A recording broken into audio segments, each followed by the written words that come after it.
In the previous episode, we learned how important biblical translation for a country like India was.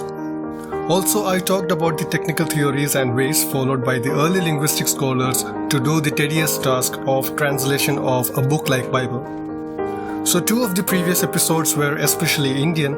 I talked about the origin of the Bible in India and the idea behind the early Indian biblical translations. If you haven't listened to that last episode, I recommend that you go back and do that. In this episode, we will talk about the early biblical translation in India. Yeah, I know that in the previous episodes I have already mentioned the Syriac Bible, which was translated into an Indian origin language of Malayalam by Reverend Claudius Buchanan in 1811. But that is not the first Indian biblical translation done here in India. The first translation attempt was done almost 150 years back prior to this work. The history of Indian biblical translation dates back to 1667. Yes, that's 1667, when an Italian Jesuit, Ignazio Arcamone, tried to translate parts of the Bible to Konkani language, which was another Indian language mostly spoken in the parts of Goa before it was occupied by the Portuguese. The translation work was published under the title Sagala Varunsache Evangelho, also known as Gospel for the Whole Year. It was done before Goan Viceroy's decree of imposition of Portuguese language on the people of Goa and the suppression of the official language Konkani in 1684. It was not a full Bible translation. Yep, it was not. Just a portion of the Bible was translated in that attempt. Though it wasn't a full-fledged translation of Bible, it was one of the best attempts to translate the portion of the Bible in an Indian origin language. If not a portion of the Bible, but the first full-fledged Bible translation of the New Testament was done into the Dravidian language of Tamil in January 3, 1714. This translation was done by a German Protestant missionary, Bartholomeus Ziegenbalg, who is also said to be the first Protestant missionary who came to India in 1706 after the Catholic missionaries. He came along with another person named Hendrix Polachau. They arrived at a coastal town of Tamil Nadu occupied by Danish colonizers. The town was known as Trankebar. In the modern day, Trankebar is known as Tarangambadi. But the native Hindus and the British Catholics colonizers did not like the arrival of a Protestant missionary, Ziegenbalg, to their land. They did not receive a warm welcome from the people there. Neither Ziegenbalg nor Polachau got a very warm reception.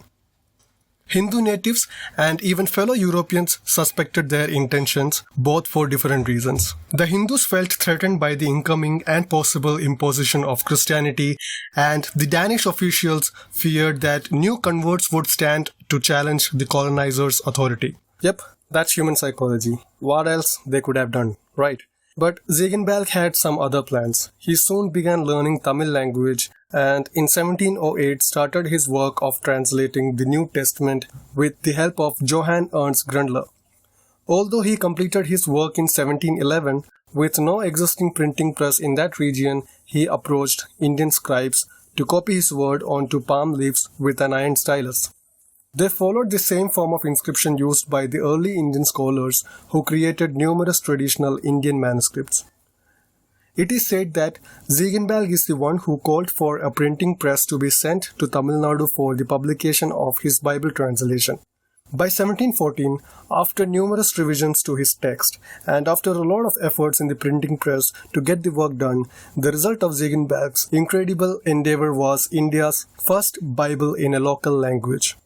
He even worked on a Tamil dictionary, but unfortunately was unable to complete his translation of the Old Testament before he passed away in 1719. His contributions to India with the importing of the printing press and biblical translation were immense, as the events that they set in motion have defined. Before Ziegenbalg's death, he somehow managed to complete the translation from Hebrew scriptures till the Book of Ruth. Later, after his death, the book was completely published in Tamil in 1728. Reverend Benjamin Bailey was a remarkable man in the cultural history of Kerala. He is a European who came to Kerala, a state of India, from Yorkshire, which is in England, at the age of 25 years as a member of Church Missionary Society. Actually, he came to the very famous Kottayam in Kerala.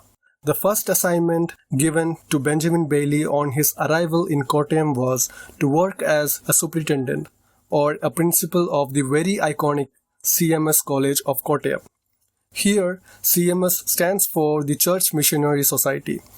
And you know what? The fun fact is, the Kottayam College of CMS is the first college in India which makes Benjamin Bailey the first principal of the first college in the entire country. During his tenure as principal from 1817 to 1819, Benjamin Bailey laid the foundation for a modern education model based on what we call the Western education system.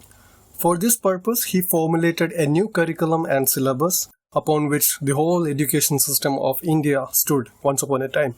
He began to teach English language in the College of Kerala and thus found the English education system in Kerala. Well, some of the works that he did in his time flourished well, like the CMS Kottayam station founded by Bailey has continued to be the center of society's work in Travancore.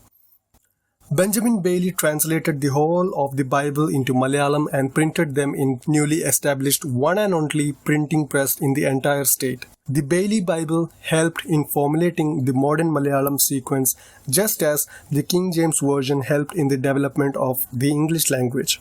Bailey's Bible translation provided the base for a new Malayalam prose style that developed and flourished. The High Malayalam and the Colloquial Malayalam were combined by Bailey to produce a new middle path Malayalam prose. Bailey was the founder of both Malayalam printing and book publishing. The CMS press he established in 1821 at Kottayam was not only the first printing office but also the first book publishing house in the state. CMS Press undertook printing works in the language of Malayalam, English, Tamil, Sanskrit and Latin and Syriac simply. CMS printing press led to the publishing of books and periodicals. It also popularized reading and writing. Printing introduced by Benjamin Bailey led Kerala to universalization of public instruction, development of means of communication and knowledge.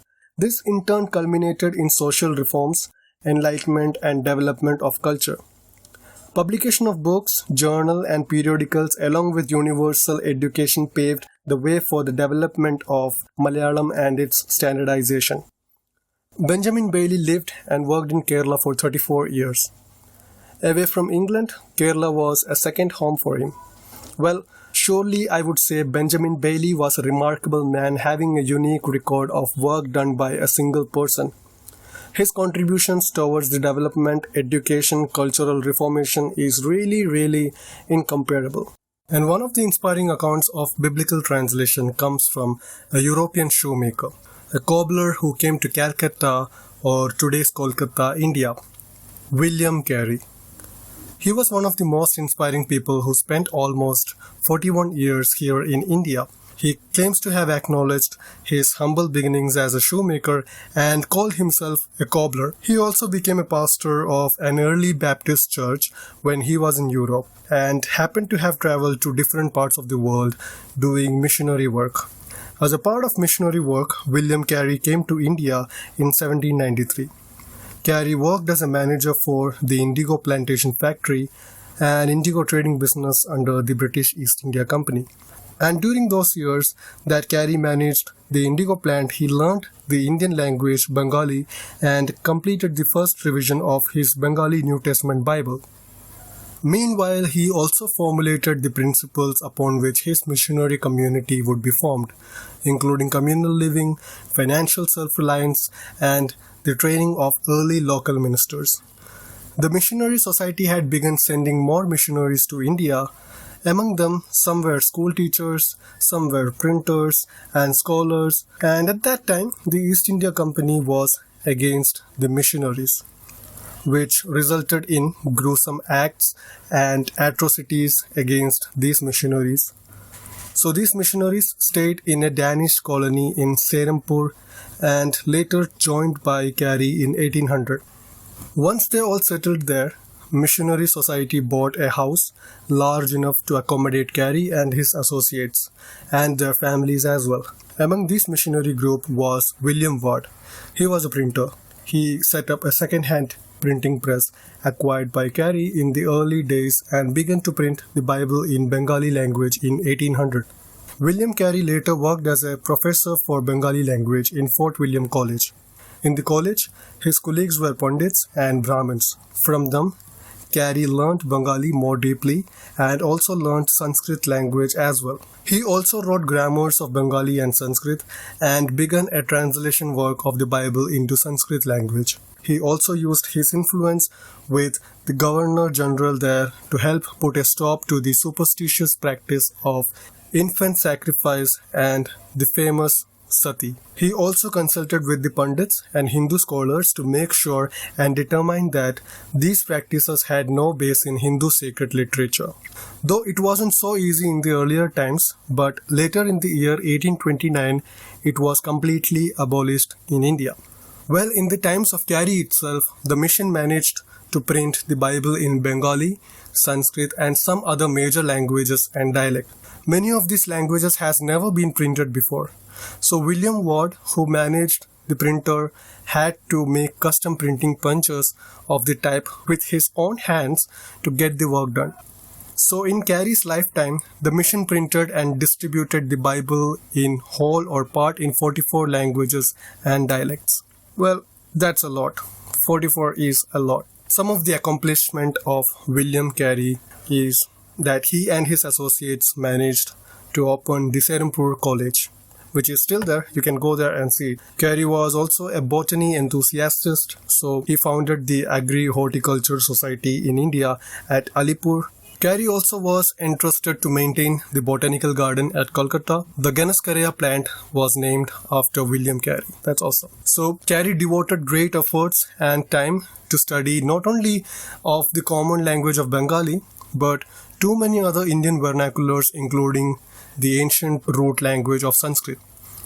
Carey also translated the Hindu classics into English, which began with 3-volume epic poem, the Ramayana. He then translated the Bible into Bengali, Oriya, Marathi, Hindi, Assamese, Sanskrit, and parts of it into other dialects and languages. For 30 years, Carey served in the college as the professor of Bengali, Sanskrit and Marathi and published the first book on Marathi grammar in 1805. With their printing press in the mission, Carey and his team produced textbooks, dictionaries, classical literature and other publications, which served primary school children, college level students and general public, including the first systematic Sanskrit grammar, which served a model for later publication. In the earlier times, in India, only children of certain social strata received education, and even that was limited to basic accounting and Hindu religion. Only the Brahmins and writer caste could read, and then only men were schooled, not women actually. Carey began with Sunday schools, and in 1794, Carey opened at his own cost what is considered to be the first primary school in all of India. His teachings, translations, writings and publications, his educational establishments and influence in social reforms are said to have marked the turning point of Indian culture from a downward to an upward trend. Carey saw India not as a foreign country to be exploited, but as his heavenly Father's land to be loved and saved. He believed in understanding and controlling nature instead of fearing, appeasing or worshipping it, in developing one's intellect instead of killing it as a mysticism taught. He emphasized enjoying literature and culture instead of shunning it. Thus, Carey contributed to the Indian nationalism. Also, there are a lot of other people who took efforts in the early times to bring the biblical literature in India. Some sacrificed their loved ones and some lost their own life doing the work of the Bible translation. Among the Britishers and Indians, they got persecuted and struggled a lot to shape the biblical literature into different languages of our country. Among them were these inspiring personalities like William Carey, Bartholomew Ziegenbalg, Benjamin Bailey, and Claudius Buchanan, and so on. If you haven't happened to heard about these people before, then I'm really glad that I made this podcast available to all of you listening to this. Let's try to be like all of these early influential scholars to spread the word across the world. Thank you for listening.